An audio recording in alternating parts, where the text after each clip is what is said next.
स्वामी जी, आपसे मेरी एक जिज्ञासा है कि हम जो भी बाहर देखते हैं कोलाहल, क्या ये हमारे भीतर की उत्पत्ति है? और यदि हम अंदर शून्य देखते हैं तो क्या बाहर भी जो दिखाई देता है वो भी हमारी उत्पत्ति है? इस संदर्भ में प्रकाश डालें।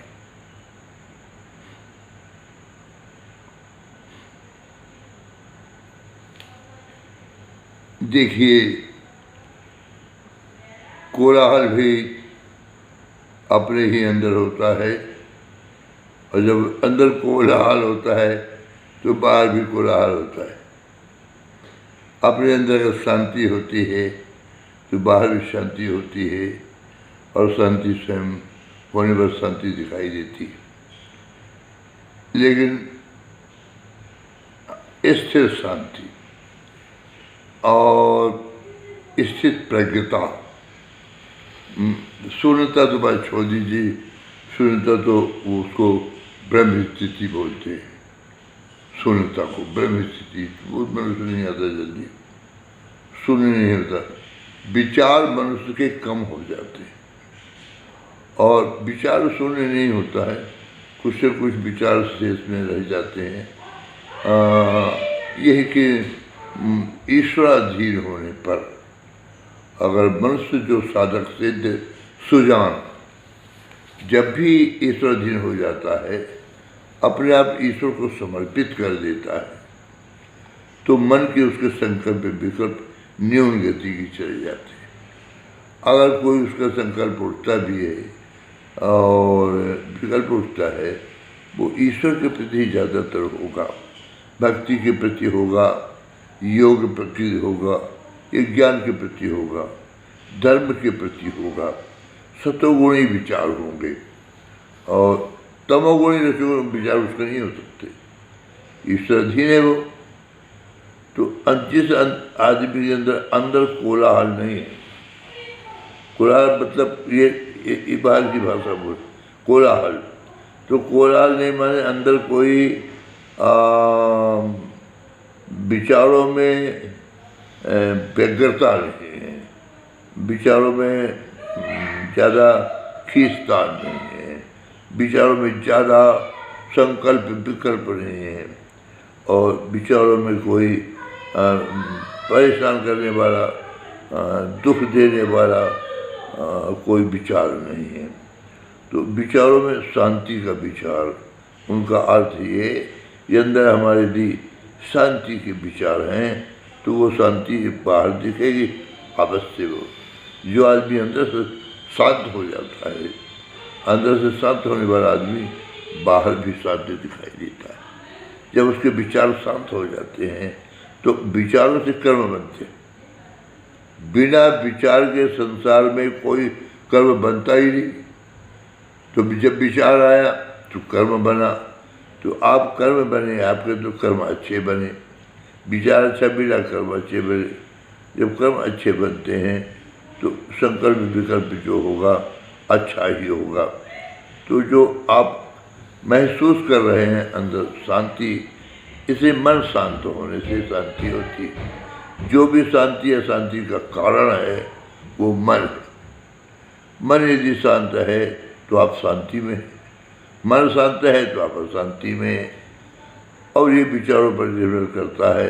मन अशांति के विचारों को ले आता है, भौतिक विचारों को ले आता है, दुनिया की चाहत के विचार लाता है, इच्छाओं के विचार लाता है, नाना प्रकार की माने भाव की पूर्ति, भौतिकता में आनंद की पूर्ति के लिए, सुख की पूर्ति के लिए, यश वैभव के लिए मन जो विचार करता रहता है अंदर, तो वो भी विचार एकदम बाहर आ जाते हैं और प्रकट होते हैं।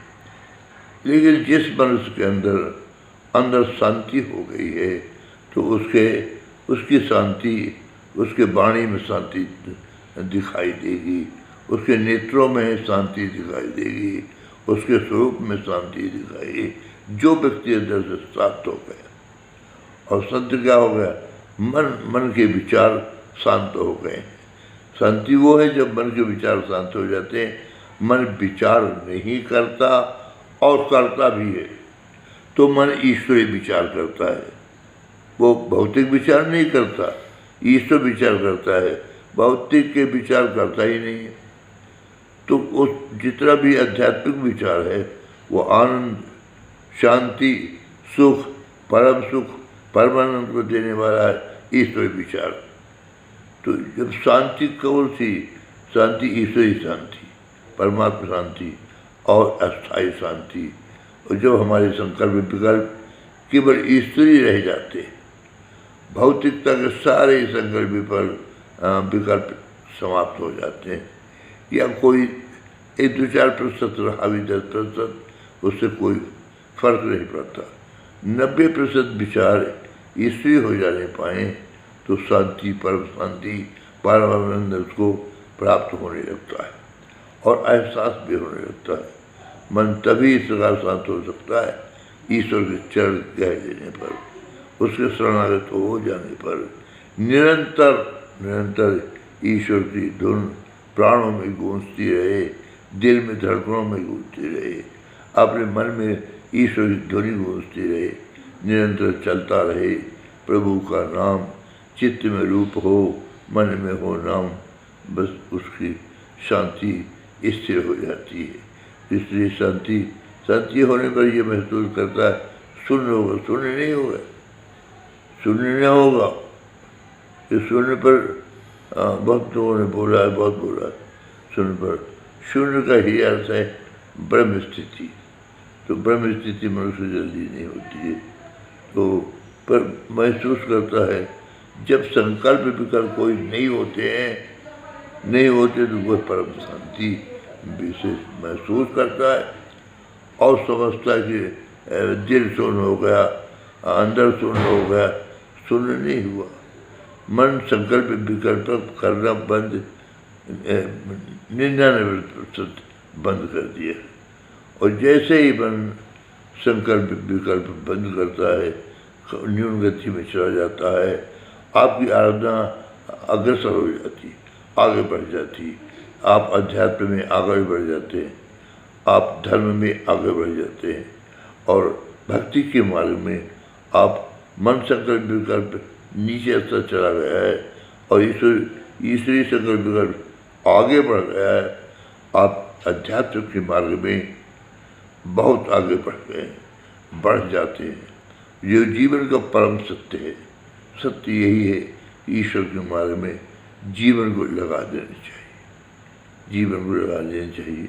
माने जीवन का, इस शरीर का उपयोग भी मेरे समझ से केवल भौतिकता के लिए नहीं है। उपयोग इस शरीर का और इस मन का, इस बुद्धि और चित्त का प्रयोग ईश्वर के लिए है और ईश्वर के लिए प्रयोग किया जाएगा तभी परम शांति, परमानंद, आनंद की उपलब्ध हो सकती। हमको बड़ी खुशी है कि आपने प्रश्न ये किया। अंदर शून्य नहीं, अंदर शांति है, मन सोचता कम है, विचार कम दुनिया के लिए आता है, आप शांति महसूस कर रहे हैं। उस शांति को महसूस करने से आपको लगता है शून्य नहीं हुए, शून्य कोई होता, शून्य होने में शरीर समाप्त हो जाता है। जब शून्य हो जाए तो शरीर न रहता। इसलिए एक आध पॉइंट उसका रहा आता है, एक आध बातें भी रहती, इसलिए शून्य स्थिति नहीं होती, आत्म स्थिति होती, परमात्मा से होती है, परम शांति की स्थिति होती है, ये परम सुख की स्थिति होती है। पर शून्य स्थिति नहीं होती, शून्य स्थिति में शरीर हमें नहीं कर।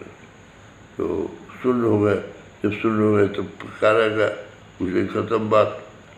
तो इसलिए ये एहसास करना बड़ी अच्छी बात। इससे सिद्ध होता है कि आपकी प्रार्थना भगवान को सुन रहे हैं, आप जिस ईश्वर के मार्ग में चल रहे हैं, मार्ग आपका ठीक है, चलिए। मुझे ऐसा लगता है कि अभी प्रारंभिक स्थिति है चलने की और अच्छी स्थिति है और इसे बनाए रखिए और चलिए। जीवन का परम सत्य है परमात्मा पाने के लिए प्रयास करना, भक्ति करना, योग ज्ञान करना। जीवन को समाप्त करना अज्ञानता का सूचक है। केवल भौतिक में जीवन लगा कर देना, माया में समाप्त कर देना, अरे माया में तो पहले से लगा ही आता है। माया से छुटकारा पा जाना वो है, और छुटकारा पाने के लिए केवल ईश्वर का नाम दिया गया है। कोई भी नाम ईश्वर का हो, अंगीकार कीजिए, स्वीकार कीजिए। ईश्वर के नाम में अटूट श्रद्धा, अपार श्रद्धा, प्रेम भावना, क्योंकि नाम और नामी एक ही है। नाम से नामी प्रकट होता है, इसलिए नाम और नामी में अंतर नहीं होता। तो नाम लेना चाहिए निरंतर, उसका स्मरण करना चाहिए और मन को देखते रहना चाहिए कि मन क्या करता है। मन से स्मरण हो रहा कि नहीं हो रहा, वह हर व्यक्ति जानता है अपने मन की बात को। हम अबुद्धि बताती है कि मन क्या सोच रहा है, कहाँ जा रहा, कहाँ क्या कर रहा है। न्यायाधीश है, निर्णय दे देती है, पर मन को रोकती नहीं। डंडा लेके मन को दौड़ते नहीं, चुप नहीं करो, मन से कोई मत बुद्धि से। बुद्धि आपको न्यायाधीश है, उसने फैसला दे दिया ये पदार्थ है, ये पदार्थ है, इससे लाभ है, इससे नुकसान। और मन जो स्वभाव बड़ा शक्तिशाली, इतना सरल नहीं है, इतना सुबोध नहीं है, इतनी मन में कोमलता नहीं है कि आपको ईश्वर से मिला दे। लेकिन भजन का प्रभाव जरूर, निरंतर भजन करने वाला सब कुछ भगवान को प्राप्त कर सकता है। बोलो शारदा मैया।